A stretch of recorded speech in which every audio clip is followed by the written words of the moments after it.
This is Emily Zweier, co-founder of Vigorate Training and Fitness, and today I'm going to go over just a general foam rolling routine. So you can grab your roller and go ahead and plop down on your butt.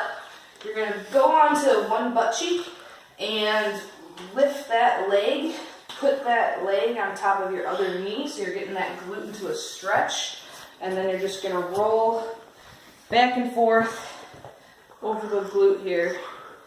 You can find any of those tender spots and then just kind of hang out over them, kind of wait for the pain to dissipate just a little bit, and then just keep moving on. If you're feeling extra tender, that normally means that you're just a little bit tighter, so you can spend a little bit more time on things that are more tender. I'm just going to go on to the opposite side, lifting the leg, going over the glute, and you can follow along with this video if you want to go over any body parts that are a little more tender or a little more sore or more tight. Go ahead and push pause whenever.